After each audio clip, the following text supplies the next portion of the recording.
Taiwan, a small island off the coast of the People's Republic of China. Home to over 23 million people and known for its cutting-edge semiconductor industry, Taiwan has, in the past couple decades, become a potential flashpoint for World War III. If this news comes as a shock to you, that's understandable. Tension surrounding the island has been increasing fairly quietly, and been overshadowed by other, more explosive world events and conflicts.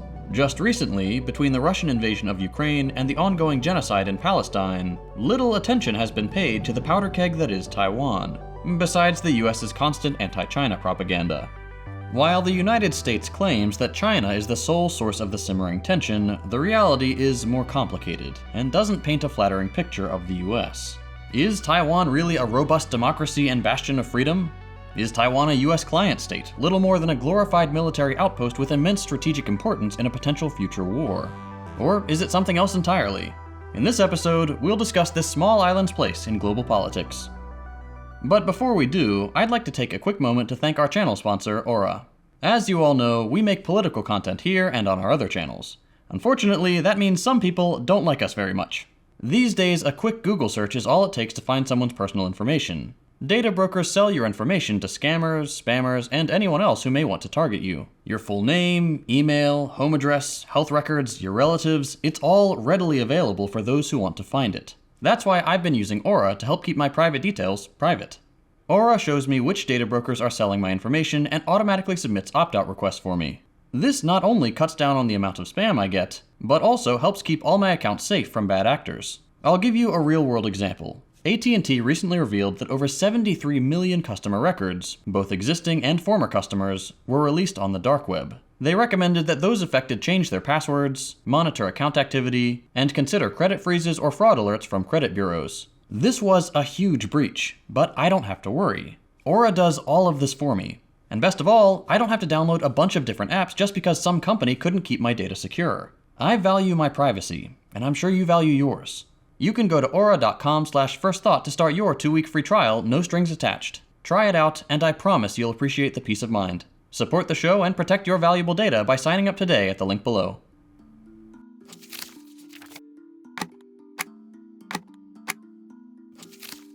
Taiwan has been inhabited by humans for over 15,000 years. Human fossils discovered in caves near Chongping and Sochen show human activity on the island dating back to the late Ice Age. Although little is known about these early inhabitants, they left behind pottery, stone tools, and other evidence of their rich prehistoric culture. They came to Taiwan at a time when it was a vital part of early human migration patterns, back when sea levels were lower and Taiwan was connected to modern-day mainland China. The ancestors of the indigenous peoples of Taiwan most likely came from Southeast Asia sometime before what we in the West call the Common Era, that is, before 1 CE. There are 9 distinct tribes, each with its own language and traditions. The most visible evidence of their influence is the slash-and-burn agricultural technique, which was adapted to the island's environment and became central to Taiwan's agricultural practices. Today, indigenous people make up less than 2% of Taiwan's population. China's initial interactions with Taiwan were sporadic and lacked the ambition of colonization. The Chinese viewed the island as peripheral, and while historical records mention a 10,000-strong Chinese expedition sent to explore Taiwan in the 3rd century CE, and the famous explorer Zheng He's unplanned visit in 1430, there's no evidence of permanent Chinese settlements until much later. In fact, the Chinese government actively discouraged emigration to Taiwan throughout much of this period, fearing that large settlements abroad could become havens for pirates and rebels, potentially leading to increased banditry and insurrection on the mainland. Then, in the 17th century, economic hardship and social unrest in Fujian and Guangdong provinces drove Chinese migrants to Taiwan, seeing it as a land of opportunity. Unlike those few who came earlier for temporary work, these migrants intended to establish permanent roots. Initially, many Chinese farmers followed a seasonal pattern, staying on the island from planting to harvest before returning to the mainland for winter. As the population grew, Taiwan's agricultural production boomed, with crops like rice and sugar destined for lucrative mainland markets. Trade with Japan flourished. However, this influx of migrants began to push out the indigenous people as they cleared forest for farmland and irrigation systems. Over time, the demographic balance tilted decisively in favor of the Han Chinese, laying the groundwork for the ethnic makeup of modern Taiwan. The Netherlands and Spain made brief and notable appearances during the colonial era in an attempt to dominate trade with the East with varying levels of success. It remained a Dutch colony from 1624 until it was seized by the Chinese in 1662. The Qing would later annex it as part of China in 1683. Foreign encroachments would escalate over a century later with the First Opium War in 1839, which resulted in Britain acquiring Hong Kong. The Second Opium War further opened China to foreign trade, with the Treaty of Tientsin in 1858 allowing access to Taiwan's ports. The subsequent arrival of British consul Robert Swinhoe in 1861 marked the establishment of the first foreign consulate in Taiwan. Swinhoe chose Tamsui as the main port, although trade mainly occurred in Bangka and Taipei. For over 3 decades, the British consulate remained the sole foreign diplomatic presence in Taiwan. The Japanese were the next to invade the island, doing so in the late 19th and early 20th centuries. Conflict began due to the events of December 1871, when a vessel belonging to the Ryukyuan, an ethnic group native to the Ryukyu Islands, carrying 69 people, ran aground off the coast of the island, resulting in 3 drowned, 54 killed by the local Mutan tribe, and the remaining 12 escaping, eventually returning to Japan. In February 1874, Japan dispatched an expedition to Taiwan, engaging in fierce battles with the Mutan tribe. Despite initial setbacks, Japan prevailed, establishing a colonial government. The Qing court responded by reinforcing defenses on the island and avoiding escalation. This stalemate ultimately led to negotiations. China agreed to provide compensation and recognize Japan's sovereignty. In spite of this diplomatic effort, tensions continued to escalate, culminating in the First Sino-Japanese War. The result, the ceding of Taiwan and the nearby islands to Japan under the Treaty of Shimonoseki in 1895, officially establishing Japanese colonial rule over the island. Although organized resistance officially ended in October 1895, Taiwan's Chinese residents continued to resist Japanese rule through guerrilla actions. Under Japanese colonial rule, Taiwan experienced significant economic development and modernization. The colonial administration focused on infrastructure, economic diversification, and integration with Japan. Armed resistance continued, with various uprisings opposing Japanese authority throughout the early 20th century. Like most colonial governments, they relied on a violent police force to maintain control. During World War II, Taiwan was pressed into service by the fascist Japanese war machine, experiencing a surge in industrial production to meet its demands. They also mobilized labor and promoted assimilation through programs like the Kominka policy, which met with varying degrees of success. But before the program could be completed, in August 1945, Japan surrendered, ending their colonial rule. Taiwan was nominally ceded to China in October 1945. However, it would end up being dominated by the brutal, right-wing, US-aligned Kuomintang, not the legitimate communist government seated in Beijing. In the aftermath of their defeat in the Chinese Civil War against the communist forces led by Mao Zedong, the Kuomintang, or KMT, retreated to Taiwan in 1949 under the leadership of the US-backed dictator Chiang Kai-shek. This marked the beginning of the KMT's rule over the island. The fascists went on to claim a government in exile in Taipei in a feeble attempt to appear as the legitimate government of all of China.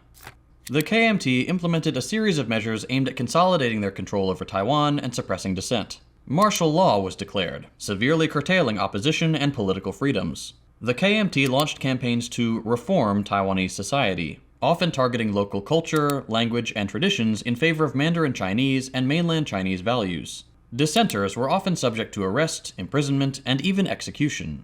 These measures, among others, were part of the KMT's broader efforts to assert its authority over Taiwan and enforce the nationalist cause. In addition to the repression, the party implemented policies aimed at promoting economic development. However, the economic successes achieved under the KMT were accompanied by rising social inequality and discontent. The Kuomintang's assimilationist policies aimed at imposing mainland Chinese culture and language on the Taiwanese population sparked even more resentment and resistance among many Taiwanese who sought to preserve their distinct identity and heritage.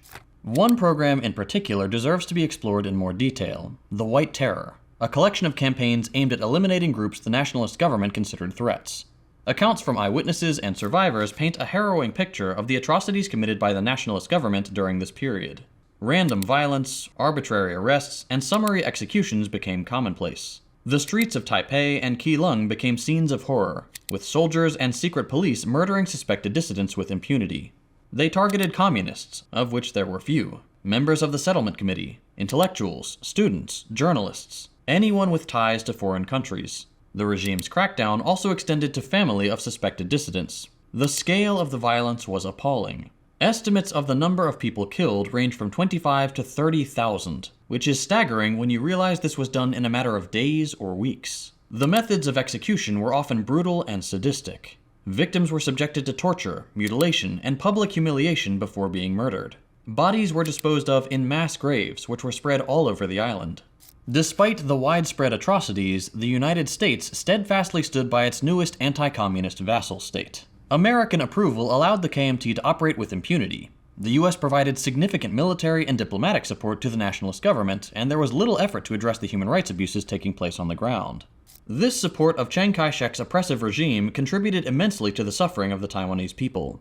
The Cold War-era policy obsession with preventing the spread of communism was not only an abject failure, but overshadowed legitimate concerns about the actual human rights violations and lack of democracy in Taiwan. It was not until the 1980s, after the gradual transition to US-style liberal democracy, that the full extent of the atrocities committed began to be acknowledged and addressed. And if all this sounds pretty familiar, it's because the US uses this playbook with all its imperialist projects. Because it works. The current relationship between the United States and Taiwan is characterized by asymmetry and coercion, with military support and political meddling playing pivotal roles. Since World War II and the Chinese Civil War, Taiwan has occupied a client state position in US foreign policy. Unquestioning US support for the anti-communist stronghold is a relic of the Cold War. The enactment of the Taiwan Relations Act, or TRA, in 1979 solidified US commitment to Taiwan while acknowledging the One China policy with the People's Republic of China, which means that, officially, the US recognizes the PRC and not the breakaway government in Taiwan as the legitimate government of China, and that differences between China and the island should be resolved peacefully. The TRA is also the reason the United States is the main supplier of weapons to Taiwan. Recently, the Biden administration announced a $345 million military aid package reinforcing US commitment to Taiwan's defense. This aid package aims to streamline the approval process for weapons sales to Taiwan as a bulwark against perceived Chinese aggression towards the island.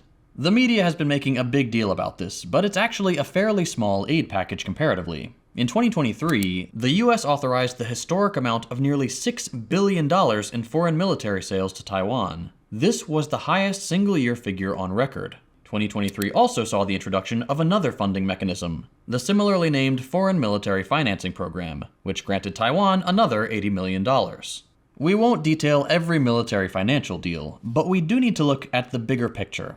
Since 1950, the total value of US arms sales to Taiwan has reached over $44 billion, with $37 billion of it coming since 2010. Which puts the US narrative into serious question, namely that it's supposedly China ramping up tensions around Taiwan. In fact, this points the finger in exactly the opposite direction. In addition to this massive funding, the US has created various military exchange programs aimed at enhancing Taiwan's military capabilities, again claiming that these programs are for defense. They include joint training exercises, military education, and technology transfer initiatives. For example, the US has stationed Army Special Forces personnel on Taiwan's outlying islands. These deployments, approved under the US 2023 National Defense Authorization Act, focus on capacity building and enhancing operational effectiveness for Taiwan's armed forces. The US has supported Taiwan's asymmetric defense strategy, which emphasizes deterrence through low-cost mobile weapons and other capabilities. Obviously, China staunchly opposes US arms sales to Taiwan, with good reason. We don't exactly have a good track record. The passage of bills allocating military aid for Taiwan by the US Congress has elicited strong condemnation from China, and has only served to further sour relations between the three parties. Despite the absence of formal diplomatic relations, the United States remains Taiwan's most critical ally and arms supplier. In addition to military support, the United States has actively engaged in propaganda efforts to bolster Taiwan's international standing. This includes advocating for Taiwan's participation in international forums and strengthening economic ties between the two nations. Again, if this reminds you of another US project, that's not a coincidence. The Taiwan question may very well be answered in the next 5 to 10 years, and certainly before the century is out. But how it is answered is a more important question. Despite US saber-rattling and their apparent intentions, we can hope that the issue will be resolved peacefully. US disengagement from most places in which they have a presence would go a long way towards peace. But in few places would it make more of a difference than in Taiwan. Episodes like this one are made possible thanks to our generous patrons on Patreon. If you'd like to help support the show, and get some great perks while you're at it, consider becoming a patron. Perks include access to our Discord server, early access to videos, ad-free episodes, and more. You can help us keep the channel afloat by becoming a patron at patreon.com/firstthought. Thanks for watching, and we'll see you next time.